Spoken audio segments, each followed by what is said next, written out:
প্ৰথম মই অৰুণোদয় আঁচনিৰ কাৰণে ফৰ্ম ফিল আপ কৰিছোঁ। অৰুণোদয় আঁচনি প্ৰথম ফৰ্ম ফিল আপ কৰিছোঁ দেই আজি। চৰকাৰী কিবা এটা পাম বুলি আশা কৰিছোঁ। আজি 17 তাৰিখ 12 মাহ 2024 বুধবাৰ। এইখন এখন অৰুণোদয় আঁচনিৰ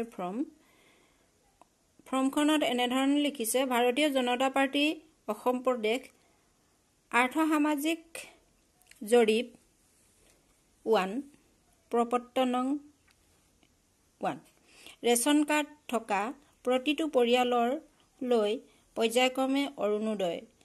এয়া ডাবল ইঞ্জিন চৰকাৰৰ গেৰাণ্টি বুলি কৈছে। ৰেচন কাৰ্ড থকা পৰিয়ালৰ মুৰব্বী নাম, ৰেচন কাৰ্ডৰ নম্বৰ, পৰিয়ালটোৰ যিগৰাকী মহিলা সদস্যাৰ নামত অৰুণোদয় আঁচনিৰ বাবে আবেদন কৰা হ'ব, তেখেতৰ নাম, গাঁও, ডাকঘৰ, পিন নম্বৰ, বুথৰ নাম আৰু নম্বৰ, বিধানসভা সমষ্টিৰ নাম, ফোন নম্বৰ আৰু শেষত পৰিয়ালৰ মুৰব্বী স্বাক্ষৰ। এইখনেই হ'ল অৰুণোদয় আঁচনিৰ ফৰ্মখন। মই আজি 2024 চনৰ আজি 17 তাৰিখ 12 মাহ 2024 চন।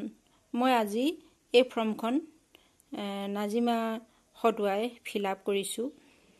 আমি যেতিয়া আমাৰ এই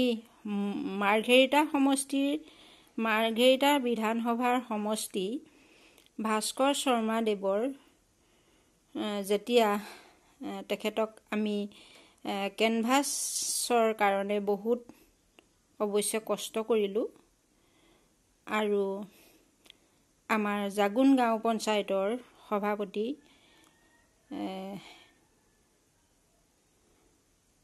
শৰ্মাকো আমি বহুত কষ্টৰে তেখেতক আসনত বহুৱালোঁ আৰু মাননীয় প্ৰধানমন্ত্ৰী মহোদয় তেখেতকো আমি বহুত কষ্টৰে আসনত বহুৱালোঁ। গতিকেলৈ আজি মই 2024 চনৰ 17 তাৰিখ এই অৰুণোদয় আঁচনিৰ ফৰ্মখন ফিল আপ কৰিছোঁ।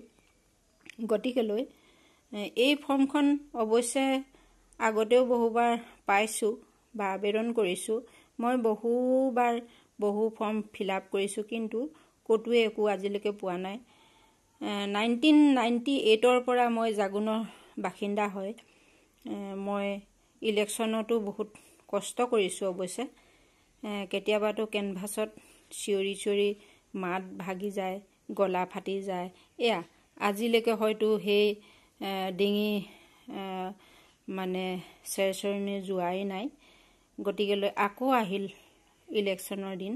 গতিকেলৈ মই সদৌ শেষত ইয়াকে ক'ব বিচাৰিছোঁ, আজিলৈকে চৰকাৰৰ ফালৰ পৰা আমি বা বহুতেই, মই বিশেষকৈ এতিয়া ৰেচন কাৰ্ডৰ আমাৰ 4জন সদস্যাৰ 5 কেজিকে 20 কেজি চাউল পাইছোঁ। তাৰ পৰিৱৰ্তে আৰু একো পোৱা নাই।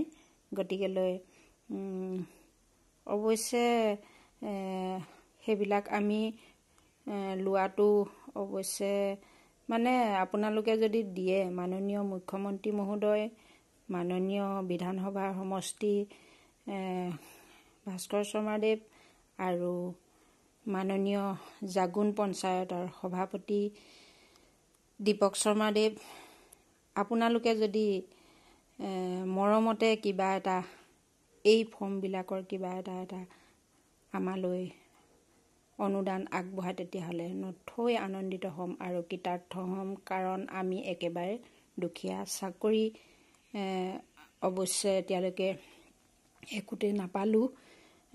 অৱশ্যে আমি শিক্ষিত নিবনুৱা মহিলা, আমাৰ বাপজনো শিক্ষিত নিবনুৱা পুৰুষে হয়।